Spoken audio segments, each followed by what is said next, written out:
Ladies and gentlemen, boys and girls, Diane Time is here. That's right, we're talking about Evilspeak on Kill by Kill.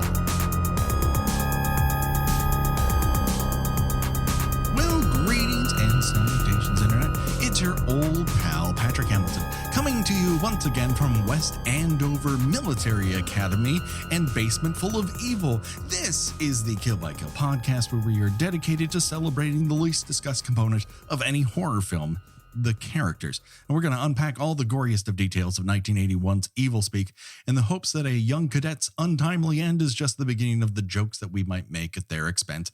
And as always, there is only one person I trust, that when I need consecrated blood, she will find me a Nazi to toss. The one, the only, Gina Radcliffe. How are you doing today, Gina? I'm good, but you use the word untimely to describe a Sure. young cadet's death in this case. I think the deaths of the young cadets in this movie were very timely. I think they could have sped things up a little bit, to be honest with you. I think there's enough plot in this movie for Freddy's nightmares, and it's extended out to Scream length for reasons I can't quite reconnoiter. I don't quite grasp it. But when we get to the end, you're like, hey, that's the movie I signed up for. So you walk out on a high, but everything leading up to that is a little, you know what I mean? Yeah, it's important to tell people that even though this has gained some level of notoriety for horror fans because it was banned apparently in the UK for some years, nothing happens for almost the first hour of this movie. Yeah. Nothing happens. One thing happens, you get to see Luca Brasi with no shirt on. Now, come on. Well, that's true. And you get to see Bull from Night Court. Yeah, just one step away from doing Last Train to Midnight or whatever that crazy. Oh my God. When are we going to do Last Train to Midnight, Gina? That is not a movie. That is a series of images strung together by a madman. Gina, I don't want to alarm you, but we are not alone. That's right. We have a special guest. Now, you might know him from YouTube or his podcast or his TikTok, and they're all entitled Haunting Season. The one, the only, the well-bearded Josh Bragg. How are you doing today, Josh? I'm doing great. How's it going? Oh, so happy to have you here. You're the second Josh in a row. We're just an all Josh podcast now. Well, hey, things are looking up for the Kill by Kill podcast. We're just going to change it to Josh by Josh. If you know a Josh that would like to come in on here and talk about a kind of slow until it's not 80s horror film, let us know in the comments or, Twitter. I don't know. Gina, where can people find you on these internets? Are we done? I think we covered everything. It was such a pleasure to be here. I just had so much fun. Josh, was this the first time you had even heard of Evilspeak? Yeah. I looked up the YouTube trailer and watched it on mute for like 30 seconds and emailed you back. I pick Evilspeak. I think you give me the option between this and Amityville 3D or something. Yeah, that's right. Those were the options on the table. And I don't know which one would necessarily be better. That really depends upon your taste. How do you feel about undead spearfish attacks? I could take it or leave it, I guess. All right. Well, maybe Evilspeak was right for you. So this is, I guess, slightly infamous, if only because it was put on the Video Nasties list in Britain. And how many of those movies have you happened to have watched, Josh? Oh, I don't know. I'm not aware of the list. Oh, yeah. I mean, this was a whole thing in Britain at the time because video stores were unregulated, but movie theaters and television absolutely were.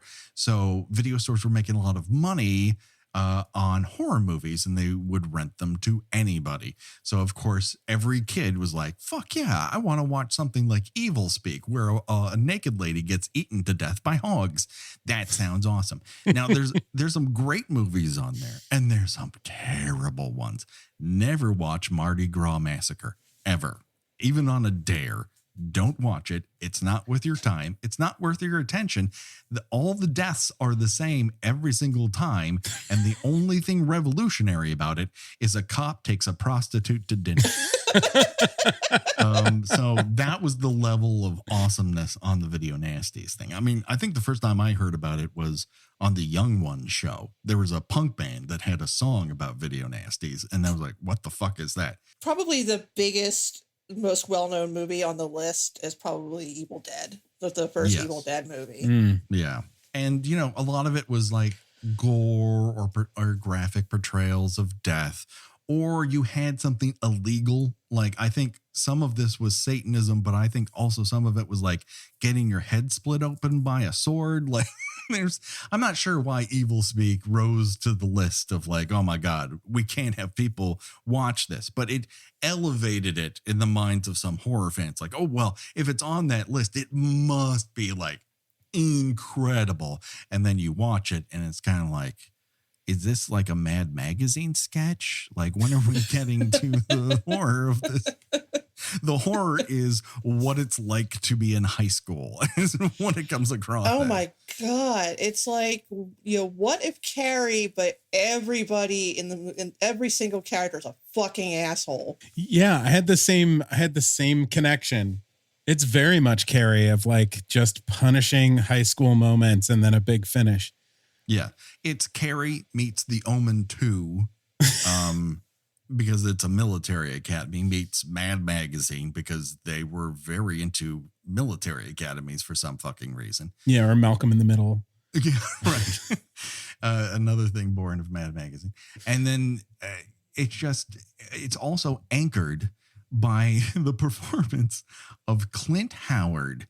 And we try on this podcast not to disparage people's looks because let's face it, you know, no one wants to see how I look right now. I have a lobster face because I watched my kid play beach volleyball. I'm sweating because I had to turn the AC off. So listen, this isn't coming from him. Aren't I so much more attractive than Clint Howard? But holy fuck, the camera does not love Clint Howard, Gina.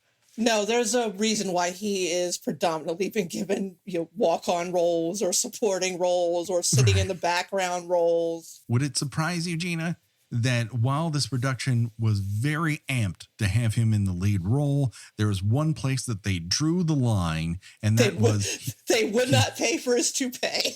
They would not pay for the toupee. That poor 21 years old at the time Clint Howard had to wear. 21 and he needed a toupee already. Well, I think I was like 23 when I started going, but I held on to it for a little bit too long.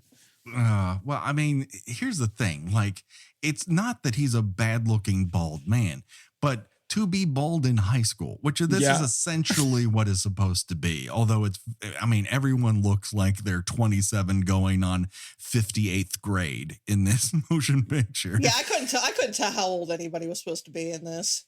No. I never would have thought twice if he was bald in this movie. It would have been fine. It just would have been fine. But the toupee is so obvious that it almost makes it worse.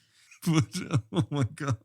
So basically, yeah, it's Carrie. He's, just not the great. Well, let's go through it a little beat by beat and let's talk about some of the quote unquote moments. Of course, the movie starts with on a bang, because I think this is the first movie, Gene, that we've covered that has the 70s Saul Bass Warner Brothers logo. I love me that logo. Yes. This is also the first movie that we've covered that has a Khalil sorry, my apologies to this man. This is the first time we've had a Khalil Gibran quote in medieval font. Just so everyone is aware. We get medieval font at the beginning and then computer font at the end.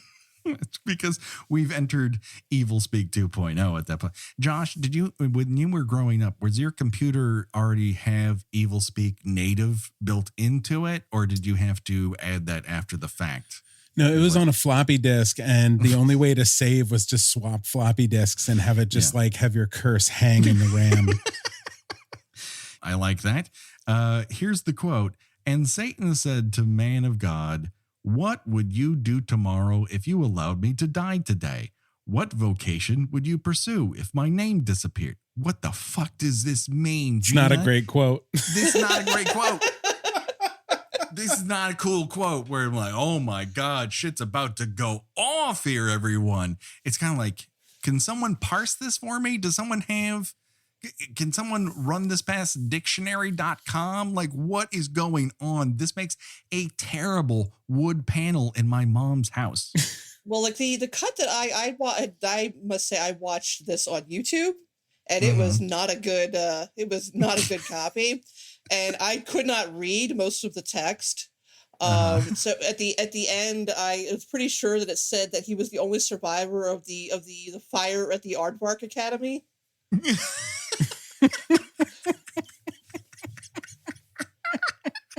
From now on, it's the Aardvark Academy, everyone. I know it's not what's actually in the movie, but frankly, I don't care. Evilspeak can't come after me. But this does leave one more question for this quote, and that is, what vocation do you have lined up when Satan gets canceled? Josh? Oh man. Grave redigger. Oh, yeah. Oh, my God. Because hell's going to be full and they're all going to wander the fucking earth. But sooner or later, we're all going to cap them in the head because America. So, yeah, that makes sense. Gina, what do you have lined up? Probably holy water bootlegger. Wow, yeah. That's a growth industry, Gina. Man, you nailed this. Just fill a bathtub with water, have a padre come in and say some prayers over it. Just start, filling up thermoses, water bottles. Yeah, sure. Yeah, that makes perfect sense. Thermos of holy water. I never thought of the temperature of holy water. I always assumed it would be like ice cold. But like a library fountain, like the water fountain in your school's library. Like the loudest fountain in the school. Yeah, sure. Take one drink and it's like, but it has to be that cold. Otherwise you can't read books. So the opening, of course, was filmed during Bull from Night Court's. Do you have a bald satanic character? Here's my quote phase.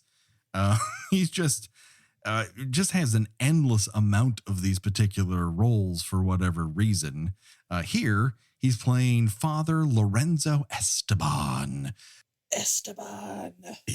And boy, does he look Spanish. If you were looking for an Spaniard, you go no further than Bull from Night Court. The real wham-doozle of a casting choice. I mean, face 11, ass 8, but Spanish, not so much. He's like in a low 1s or 2s. But boy, that man scowl. If you don't know what Night Court is, ask somebody older than you and just listen to them recite the bass line.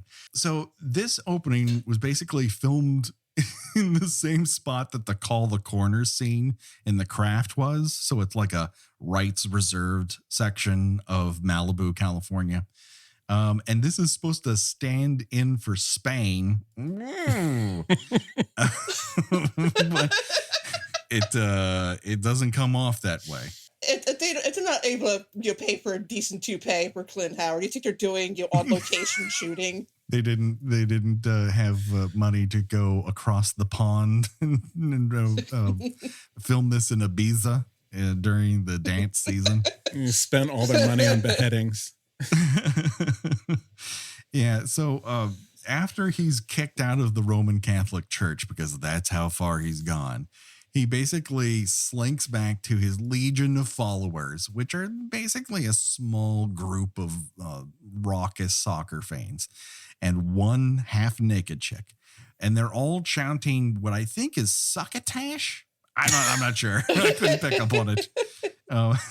I have the Scream Factory Blu-ray, and even there, the mono track is it's confusing. Anyways, it doesn't much matter.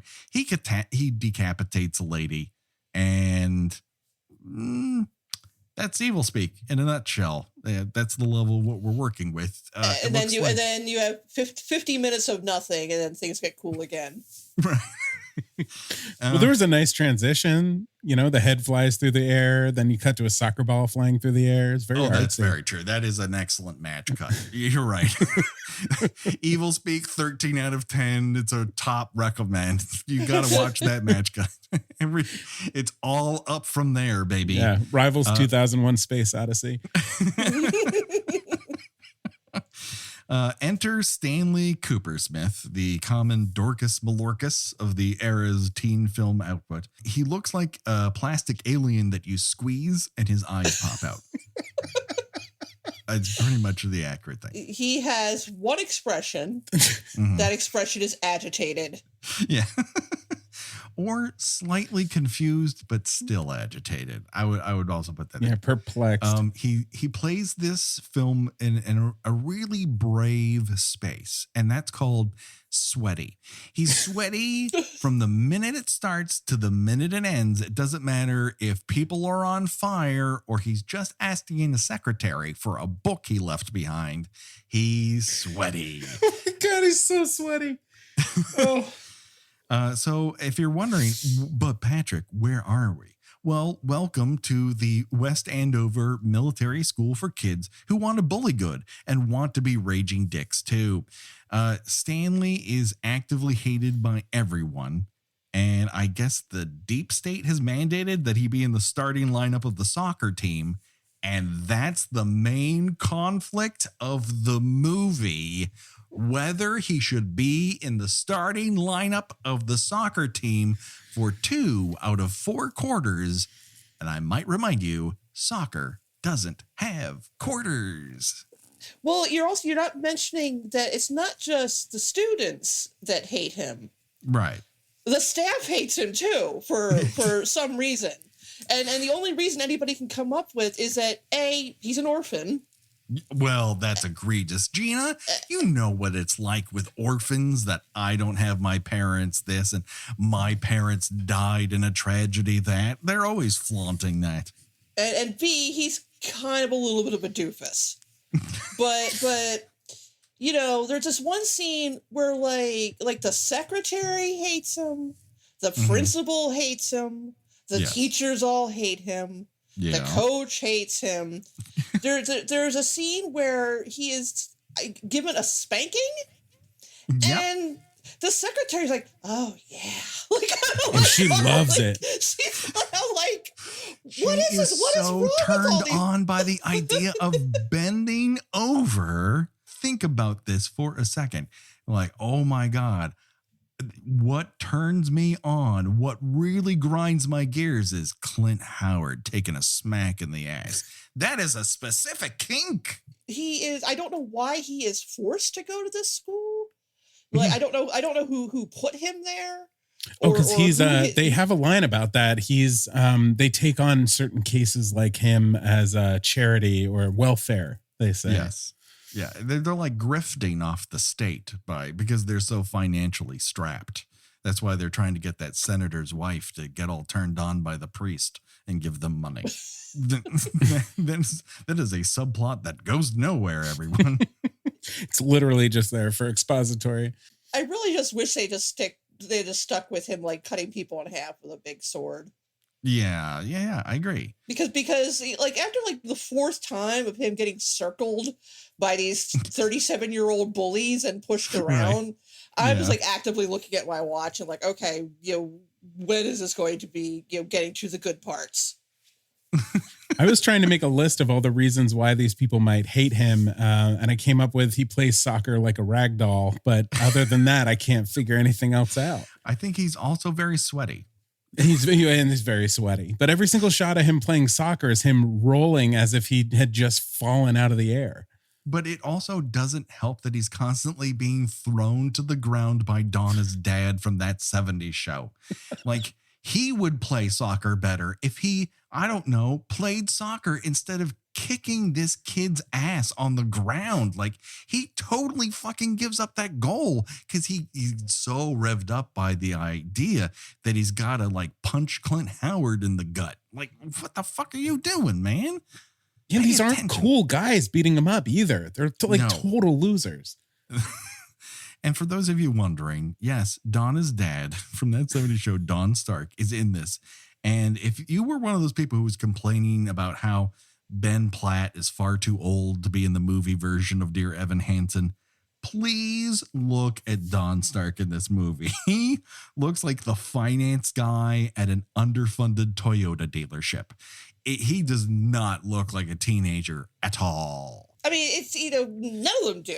I mean, maybe Dwayne from What's Happening might squeak by. He's right, yes. Like him and the cook who is shirtless for some reason. Yes. Only an apron covering his nudity, which was startling and disturbing. What does he have on underneath the apron? Is the apron the only thing he has on and we just don't see his bare ass? He has a bandana around his neck. Well, thank God for that. Yeah, that was my big takeaway of this movie is if a large naked man with a knife tells you to follow him, you should, because you'll get a steak and a puppy. They're like the only, first, kids. They're like the only two people that treat him with any kind of decency, and then of course in the end they're rewarded with dying in an inferno. Because the movie makes it very clear that everybody died. So, Coach, who's played by perennial exploitation hick and non-brother of James Earl Jones, is Claude Earl Jones, and he kindly suggests to Bubba that if something terrible were to happen to befall Stanley, that he would no longer be forced to play him in the game, and maybe they might win against their big crosstown rival, whatever the fuck that is, whatever military academy / church that has a devil worshiper in the basement. But yes, we did mention previously that Stanley has a friend of his own age, played by What's Happening's Haywood Nelson. And I assume that his presence here is punishment for Rerun illegally making a recording of a Doobie Brothers concert. He didn't even play Rerun, though. No, but he bought the same ticket that Rerun. They illegally recorded that Doobie Brothers concert. Gina, he has to pay. Right now, everybody's listening like, what the fuck are these codgers going on about? Listen, that joke is one Google search away from a laugh, Gina. Yeah, and during the Combination Parents' Day backstory dump, we're told by both Colonel Kincaid and Father Captain, I don't know what his fucking name is, that the school has a lot of financial difficulties, and so the military academy has been forced to take on quote-unquote charity cases like Cooper Smith, and leaves a bad taste in both their mouths. It's very elitist, but also all of the people who fit their profile of good soldiers are terrible human beings and cadets. Yeah, this is like a school full of sociopaths. At one point when she's being put into a car, she goes, I think we can help you with money because my husband, the senator, is big on, quote, tax-exempt military causes. What the fuck are those? I don't know. Like, may I see a list of those? Because I'm very curious. I don't know. Like tanks that are also Pope-mobiles. I don't know what that combo is, but apparently this academy, the Aardvark Academy, for boys who sweat a lot and want to do other things sweaty too, is like that they're not paying taxes, I guess.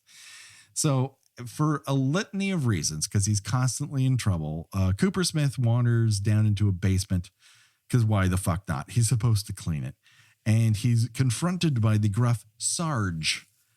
He's kind of he's that one guy in the Harry Potter movies who's got a gross cat and he's always hating kids. He's basically that. I can't remember what that is. Well, that actor is like a mainstay of 80s horror. Like he was in Children of the Corn, I think. Yeah, he's been and always playing the same kind of character. What the hell are you doing here? Then he gets killed.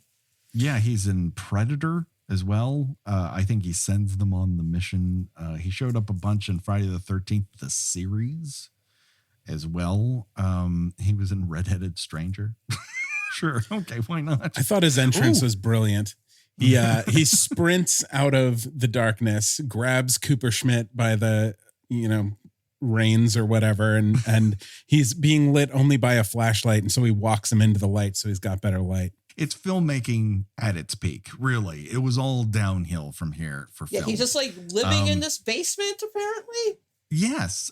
All he has is one well-conditioned Penthouse magazine and supermarket aged booze. And he's good to go. He's got a cot. What else does he need? What do you want him to teach chess to some lonely girl? This is what he's got, Gina. And he's having a good time. He's laughing hilariously at that magazine. It really is. It's perhaps the funniest issue of Penthouse ever. Stanley finds this sort of unopened passageway. It's a real Prince of Darkness situation, Gina. We're back to this, where a church has a secret passage, but instead of Lucifer's lube, he just finds a book and a lot of cobwebs and one rusty sword. And he's like, ooh, I could do something with this. And so he starts to translate this book in an Apple II computer. And yes, if that sounds like an episode of Buffy, it was. Episode 4, Season 1. That's right. You don't need Wikipedia. I'm here with Buffy the Vampire Slayer knowledge, everyone. I'm done. Gina, where can people find you on these here internet? Somebody needs to do a whole series on the rise of computers in the 80s and doing movies that feature computers doing stuff that they still can't do today, like generate an entire human being out of thin air, call to Satan and to bring him back to the earth. Try to get Siri to tell you what satanic rites are. And she's like, I found something on the internet. Well, thanks a lot, Siri. I need you to tell me what I need right now. Record your memories and sexual experiences so that they may be enjoyed by someone else. Translate Latin. Okay. Translate Latin. We might be almost there with that recording memories and sexual experiences thing, but not quite yet. No, well, we're on the edge, though. Once we get over that hump, I think we're good to go. Stanley does have a close encounter with what appears to be a fetus just hanging out in a jar. And then the fetus sees him like, wait a second, I'm going to get out of the jar now. And it's a 5-minute journey of this piece of plastic trying to pry its way out of a mason jar full of piss. Oh my gosh, I completely forgot that was in this movie. It is so random. Well, you could be distracted by so many other things in that basement, like loose curtains, multiple hog decorations, a couple ancient tomes, someone who's been spinning a cobweb machine all morning. Like there's a lot to get lost in the environment. But we get more bully porn, this time in an ex-Nazi Latin professor's class. This guy named Hauptmann, even though I don't think anyone ever refers to him by name in the credits, he's Hauptmann. And of course, he's played by Hamilton Camp. You might know him as the voice of Greedy Smurf. Is that right? Really? Yeah, Greedy Smurf. Like, when you think about it, it just pops in your head. And he's having the time of his life playing some sort of Operation Paperclip leftover, who's now condemned to this shitty military academy. And he's constantly pissed off that Coopersmith can't show up. And why could he? Because every fucking morning, these assholes are trying to fuck with him and he can't arrive on time. Yeah, I feel like everybody at this school, whether student or staff alike, is there because they've been ordered by a court to be there. That's right. They've been remanded to this school, as it were. Like the teachers are all working here because they worked in like a real school at one point and like punched out a student or something. Right. It's the Shining connection we've all been waiting for. And so he sends Coopersmith to the colonel's office where, as you mentioned, he gets spanked. And then we see the colonel lightly fondle bullets. That was my favorite moment. When you got a guy who's like, oh yeah, bullets.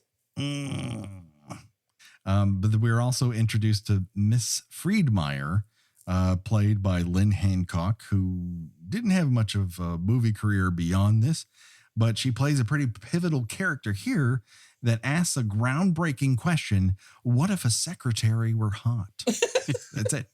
That's the big question. I love that they try the whole, she's got glasses and, slightly frumpy outfit. And then like, if she gets naked later, it's like, wow, she's got a killer bod. It's like, yeah, we know this is, we've never seen this before. Amazing. Yeah. You won't believe what happens when she takes off her pants. She's got a butt. Yeah, I know. So do I. What's the point here? I want to know why she gets naked sitting down. I've never undressed sitting down before. Otherwise, you would be unbalanced by your hotness, Josh. This is the thing. That's right. When you reach that level of secretary hot, your balance is off. And so she's got to remain, like with 4 points touching, 2 feet, 2 butt cheeks. Otherwise, she's got those permanent Barbie feet where only the tops of the feet touch. Exactly. So in a closed door meeting with Stanley, Colonel Kincaid tells him he needs to apply himself and get over your fucking dead parents already. As we mentioned, hitting Clint Howard becomes some sort of complicated sex game for Miss Friedermeyer. And then later, when Cooper Smith is feeding the pigs, because why wouldn't a military academy have pigs? Miss Friedermeyer then has a very sexy shower. And, wait a second. This is when she's fondling the diary and trying to get the jewel off the front of it. And the pigs go, I don't like that. And pigs squeal when I touch books too. I get it. Sure. Why not? Yeah. They definitely put all the budget for this movie into renting the pigs. And you know what? They got every bit of their money's worth out of those pigs. Almost like Danzig and Veronica, in which we learned that he got a gift certificate for horses. And he's like, one day I'm going to use the fuck out of these horses. And he does for 15 minutes. This is the same thing. They're like, we rented these hogs. We're going to film the living hell out of them. Yeah, I wonder if they came with the school and then they tried to work them it's in. It's possible. Santa Barbara, big pig country. So I guess the question I had at this point in the movie was, if no one on the earthly plane likes Cooper Smith, do you think the devil and Stanley are really going to get along? Like, is that a long-term relationship that they have? Or is this more of a, hey, thank you for letting me loose in this military academy sort of deal? Well, I think that he probably sees Stanley as a pretty good conduit for whatever havoc he wants to wreak, which apparently killing everyone and burning down a military academy, which, all right, I guess. I mean, that's what, when you think about the big things Satan wants to do, it's burning down a military academy, and then it's all downhill. No, I was going to say, I think the reason we didn't get Evilspeak 2 is because after they go through with their evil plan, it's 2.5 hours of, will you just shut up, Cooper Schmidt? Jesus Christ, I don't know where people put your puppy. I don't know where your book is. God, I wanted to come back, but not this bad. You've constantly got this guy limping along behind you, like schlepping a sword, and he's constantly grinding it on the ground. You're like, pick it up, Stanley. And he won't. He fucking won't. He's just sweating all the time. And because it's hot in hell, like, he's sweating even more. Yeah, see, he knows that burning down a military academy is probably the limit of what Stanley is capable of. So he'll find someone else to take over and ascend to the presidency, like Damien does in the final conflict. Right. That's not anything Stanley can handle. Stanley can handle this little piddling stuff, burning down a school. He can learn more about Satan's dark bidding in a school library or schlep an Apple II into a basement, but he's not really going to, I don't know, help you take over the earthly plane. Like, that ain't happening. I just don't think he's going to help much there. No. At best, he's a social secretary. I just don't think he's a general in Satan's army. Or what is KISS? Are they knights in Satan's service? A knight, yeah, I was saying, is he a knight in Satan's service? Oh my God, what I would not give to see this man in KISS makeup. Someone somewhere put Clint Howard in KISS makeup. We have an assignment for you. Can't wait to see it. Fan art, bring it. So, like Josh said, when a shirtless cafeteria worker says, I want to show you something. You fucking go with him. Turns out it's Luca Brasi. He cooks him a steak. They're bonded for life. He gives him a puppy. And at this point, it becomes a very long wait for Stanley Coopersmith to get his shit together so that he can have this dark rites communion that no one seems to realize requires human blood. It just goes on and on and on with not human blood. Well, it keeps saying something like data incomplete. And I'm like, you know what? I think the phrase data incomplete is not going to be found in ancient satanic text. Sure. But that's where you kind of get into the evil meets speak, which I assume means that Apple II is connected to a CNC. That's all I can believe. I did enjoy watching Stanley creep around a basement in full Bluto Blutarsky stealth mode. And then he's surprised by the bullies in a bunch of animal masks and he knocks himself out. And you're like, yay, thank goodness this scene is over. But it's not, because then Sarge re-enters. And if you were thinking, well, I think this movie is on a pretty even keel. Like, yes, there's a lot of, queer baiting jokes and whatnot. But it really hasn't risen to the level of detestable yet. Just wait, because Sarge then tells Stanley, do you know what I do to make little boys into little girls? And you're like, this is unnecessary. He can just be a mean, grumpy drunk. He doesn't have to be this. But the movie's like, Yeah, it's a movie that takes the daring step of making every character absolutely loathsome. Sarge's booze kind of acts like Popeye's spinach. He just gets a whole mess of strength from it. And so he goes into a chokehold on Stanley. And finally, Stanley has had enough. And he kicks him in the balls. Yay! Movie over! We're done. He's found his happy place. Turns out that Sarge is only going to meet his end a little bit sooner because Esteban 2.0 in the computer decides, I'm going to make sure he lets loose that sweet corpse juice and kind of twists him in half. Like a one of those crazy wooden toys that you push on the bottom and they kind of flop over. To which I said, finally, something happened. Oh my God. Something occurred. And you really know like the shit has hit the fan, because this is when the soundtrack decides, let's add xylophone. Because what's more frightening than a xylophone? And this is when Esteban finds a new chamber of the basement that has Esteban 1.0's coffin. It kind of catches on fire for a minute. And then cut to Miss Friedmeier, who's, of course, getting undressed sitting down, as we all do. And she's feeling that common pang of all hot 30-something women, Gina, that we've seen in many a movie. She's got to take that mid-afternoon bath. She's got to get in there. She's got to get wet in the afternoon. But she doesn't have a bath. She just has a shower. So that turns Esteban 2.0 on, and he decides to send pigs after her.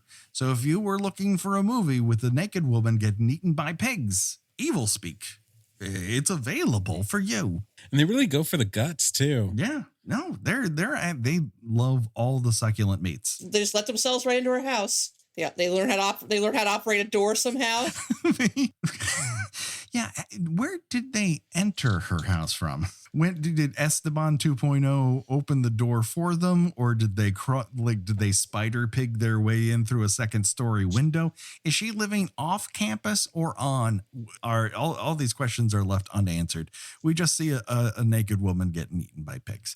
So, and then the book disappears, because that's something that happens in this movie. Yeah, I'm just so doesn't appear. So perplexed at this moment, because there are so many things that seem like they have meaning and then they just disappear. And then the book literally disappears. Yeah, like, my work here is done. Like, what fucking work did you do, book? What did you do? We'll never find out because we're too busy with a military academy bikini contest. You're right. Of course.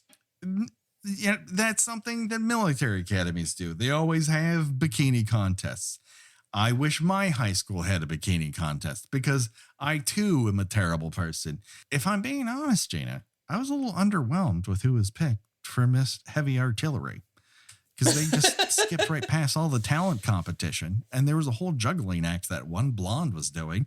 And that didn't add anything to her. Come on, man. Miss Heavy Artillery used to mean something. It's always a payola scam for Miss Heavy Artillery. Payola scam. Well, then the drooling coach is like, and we all know who the winner is, don't we? Jesus Christ. And we're like, I think it's one of the other two women that we've seen in the movie. And he's like, nope, it's this woman you've never seen in the movie. And you're like, oh, okay. Quick, cover her up with a fuzzy blanket. Give her an oversized crown. And everyone's like, oh, that's not who I wanted either. And that the movie is like, yep. Aren't you glad you saw that? It's a real show. We got a lot to show you tonight. Lots to show you. Here's a stick that I found on the ground. So, Stanley's really upset that his favorite blonde did not win Miss Heavy Artillery. So he decides to go up and tell her personally. And the first thing that occurred to me is, Gina, don't you know that being underneath the bleachers gets me hot? the deep cut for our longtime listeners. That's right. It's a Student Bodies reference. Just in case you were wondering, they haven't talked about student bodies in a while. If you haven't watched Student Bodies, you absolutely should. It's hilarious until the last third of the movie where it decides we need to solve this mystery. And you're like, no, I don't want the mystery solved. I'm fine. Go back I'm to fine. the jokes. Yeah. I'm fine. I do not need this. More horsehead bookends. Oh, the phone's on the other side of the room. I'll go pick it up. Anyways, those are Student Bodies references. Cooper Smith is then met up with Bubba and the bullies, and they decide to de-pants him and threaten to kill his dog. And this blonde is like, sorry, I'm into guys with pants and without a dog. And she goes with them. Mind you, all of this is because there's some sort of law, apparently, that requires every student at the school to be allowed to play soccer. Yes. He's got to be in 2 out of 4 non-existent soccer whether quarters, you want to play soccer or not, you are legally required to play soccer. If Cooper Smith doesn't play, then Sarge has to play, and now he doesn't have a neck, so he's gotta play. But all this horrific bullying that culminates in the murdering of a puppy is because of a fucking soccer game. Seems like, Cooper Smith isn't helping. He's not hurting as much as Bubba is because he also fucking sucks at soccer. I hate to break it to Bubba, a person who does not exist. Bubba and his bully group and 2 ladies go down into the cellar to drink, dry hop, and maybe murder a dog. And armed with nothing but shitty attitudes and even shittier supermarket brand beer, Bubba Shrimp Dick Company decides we're going to kill this dog. And then they fucking do. I can't. I've been waiting for this moment because this was the actual horror of this movie for me. Yeah. Like in my notes, I'm like, ugh, not the puppy. I knew it was going to happen, but fuck, oh, the puppy. Oh my God. The computer is like, no, not the puppy. Anything but the puppy. Oh my God. They fucking killed the puppy. What the fuck is this movie? Oh, the book appeared. Oh, okay. Is that how this works? All right. Kill a puppy, get a book. But even Satan Computer is like, don't kill the fucking puppy. Satan Computer is against killing the puppy. It's not going to help anything. Nobody wants a dead puppy. The only good thing about this scene is we get one character who says, quote, I ain't going to commit no sacrilege, Bubba. What a line. The bard hath spoken. But it turns out that dogs do not contain human blood, and that's what you need to complete this dark rite. Wah, wah. So the next morning, Stanley finds the remains of his dog and a prompt for Esteban. For fuck's sake, will you find some human blood? And so Stanley's reunited with his book. Esteban's grave catches fire for a second time, but then it splits down the middle. And Cooper Smith goes up to the church to grab the final items he needs for this dark rite. Meanwhile, our ex-Nazi teacher / greedy Smurf follows him down to the basement, and Esteban 2.0 pulls a real Atari here and just helps Stanley Cooper Smith pick up this guy over his head and throw him into some sort of spiky wagon wheel chandelier. And he sticks up there, which is pretty remarkable. What kind of chandelier is this that has this level of grip for this guy to remain up there? Conveniently dripping all sorts of blood so that Stanley can catch it. And he's like, oh, I think we've got everything we need now, baby. And that's when Stanley's AO Hell trial begins in full. And he gains... Heyo. And yeah, he gains the full Bull from Night Court face. Finally, we get to we get to see his face on somebody else's.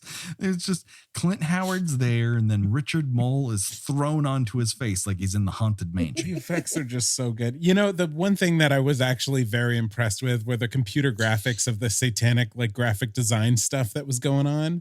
It reminded me of like early, like when iTunes first came out and you had the iTunes visualizer. Sure, yeah. You know what? You want to know why they're so good computer animations? Because they were drawn on paper. They're just animated. They're not computer at all. There's just some guy from Warner Brothers on the day off from the Animaniacs who's like putting that together on pen on paper. There are no computer graphics at the time. So that's why they look so good. They go fucking crazy. And then it's like a little bit of 2001 going in there with hell flames. And this is when we finally get to the point in this movie where shit happens. Finally. Where shall we start? Upstairs in the church, all the soccer players have gathered in full military dress, as one soccer team does, to hear Father Captain just spout off at them how they're going to not belly up to Satan's trough and I don't know, whatever the fuck. It doesn't matter because a statue of Christ goes full stigmata. And then the spike in Christ's palm shoots out like a old-fashioned phantasm and sticks right in Father Captain's forehead. Would you call that full stigmata? Because it wasn't blood coming out. Wasn't it some kind of like runny, like swamp liquid? I don't know. Maybe their blood didn't photograph as well. It's I'd call it half stigmata, maybe quarter stigmata. It's stigmata adjacent. Let's put it that way. But from that moment on, baby, it's Panic at the Disco. It's Laser Floyd at the planetarium. Shit's going off the chain. You have full hog face. You have Flamehead. You have complete explosion. One bully catches fire just backing up into it. He didn't even mean to be there. He's just going to catch on fire because he doesn't know where he is right now. Then Cooper Smith floats up out of the floor, as you do, like a regular Beetlejuice. And Colonel Findlay is like, hey, stop it. Stop it. You should stop it. And turns out he doesn't want to. And he completely splits his head in two with a fucking sword. And you're like, hey, this is what I showed up to see, everybody. This almost makes it worthwhile. Almost. And then you realize you can see the strings that he's hanging from the entire time.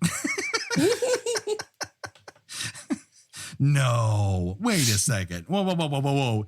Time out, everybody. Are you telling me, Josh, are you telling me that Clint Howard can't fly? I don't think it was real. I don't think it was real. When he came out, the first thing that popped into my head was holy flying Cooper Dick. Unholy flying Cooper Dick. Unholy really, flying think Cooper about Dick. it. So what else happens here? We get a hog attack of an overweight guy. Bubba almost gets his whole shoulder munched, but then tries to make an escape out of a barred second-story window. Coach ends up finding the dead body of a guy that just lost too much blood up on the second floor, and he's like, no thanks. and he gets decapitated full on by a sword with the same gum work neck that the first chick did. They didn't improve on the decapitations. It's just silly putty stretched over styrofoam. It looks like you left a piece of plastic out in the sun for too long. It's just it's not their strong suit. They're much better with the hogheads, in my opinion. You get another bully who's eaten by hogs, but this time he's in a small enclosed space and he loses a hand. And then you're thinking, but where's this? Where we're gonna really? What is the denouement? Like, what is going to put this over the top? And we're introduced to a new character, but you might have known him from earlier. It's Undead Sarge, everybody. Undead Sarge appears, and for reasons I don't know. We don't realize that apparently, Stanley's newfound powers, allow him to be able to raise the dead. Yeah, but he's got a little bit of the necromancy in him. Only Sarge apparently. That's all you need, because you only need one guy to pick up Bubba by the neck and completely reach into his chest, Moomin Ra style, and pull out a full fucking heart.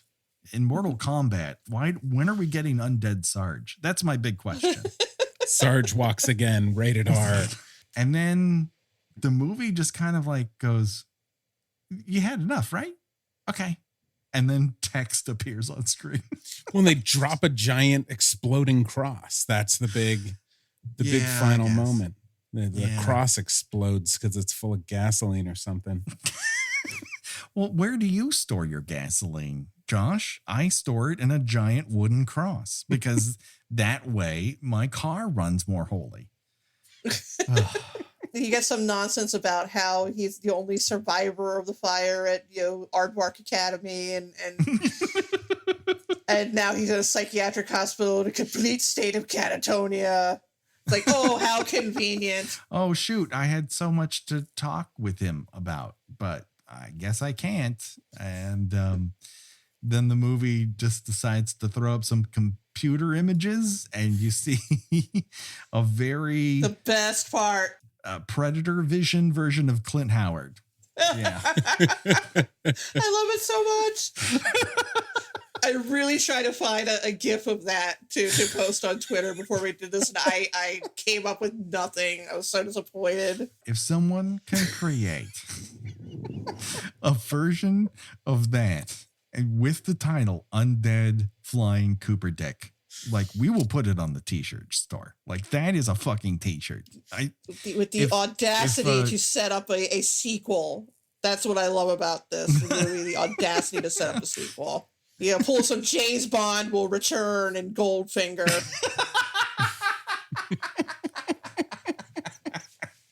The further adventures of this sweaty guy who maybe will buy a better toupee next time. Oh, wait a second. Can I buy tickets now? Do I have to line up in advance? How does this work? If I could airlift any end of a movie into the end of this one and just put Cooper Schmidt in the lead role, it would be Annabelle Creation.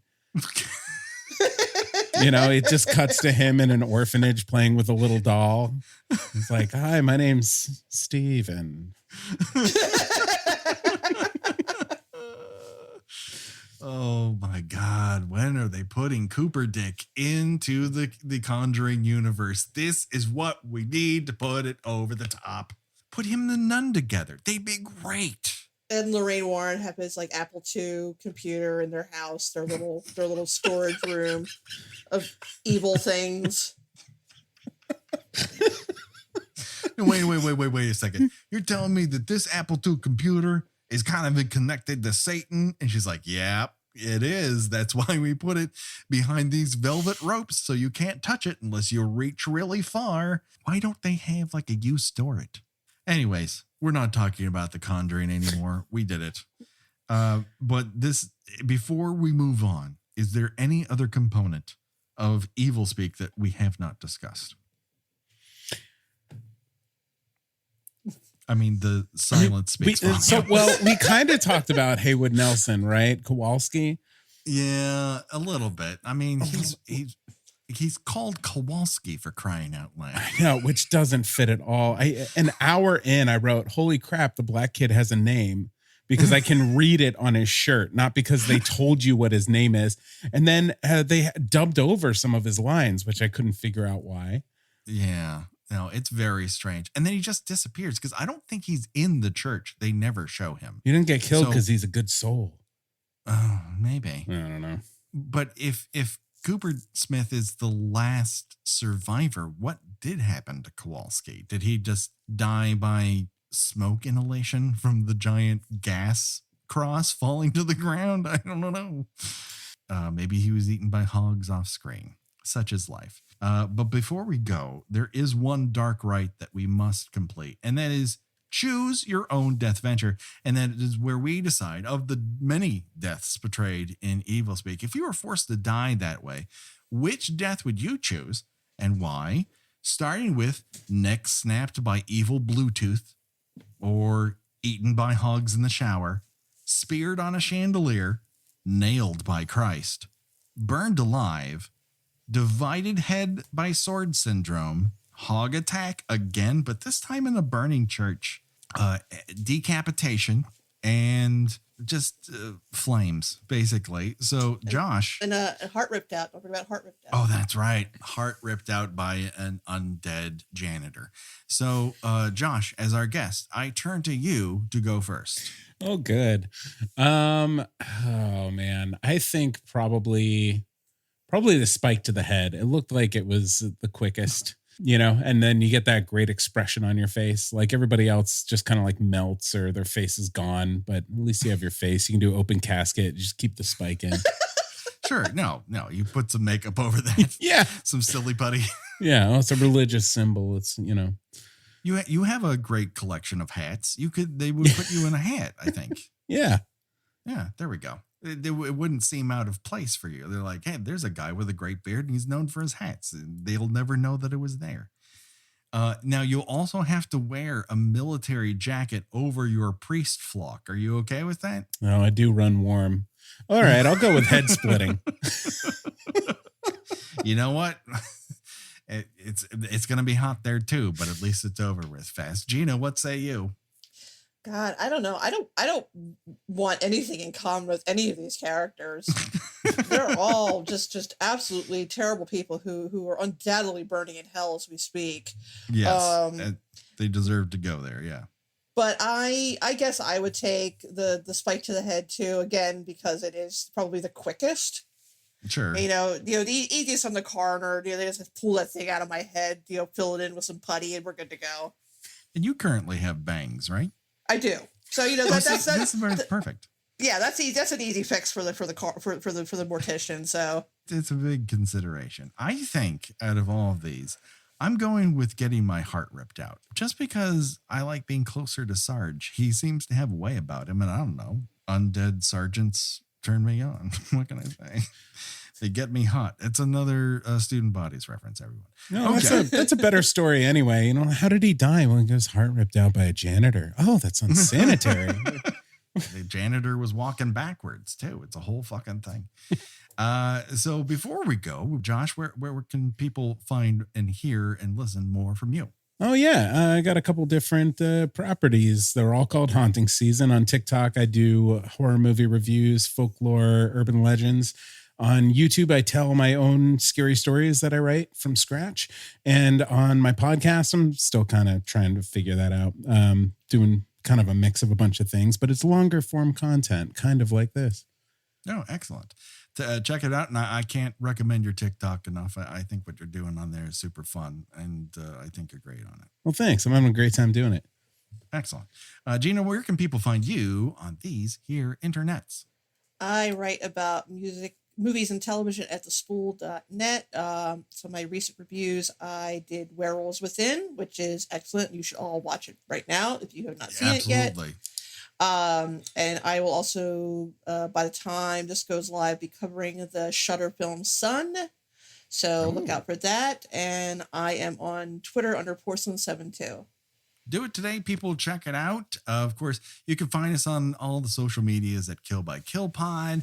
Our t-shirts are available on TeePublic. The link is in the notes here of the show notes on your podcast player of choice. And that just about does it. Next week, we'll be back with more Dish by Dish, talking about whoever Hannibal eats next. Maybe it'll be me, God willing. And that'll just about do it. Don't worry, folks. The body count will continue. Until then, for myself, Gina, and Josh, bye-bye, everybody. Bye. Well, hey, see ya.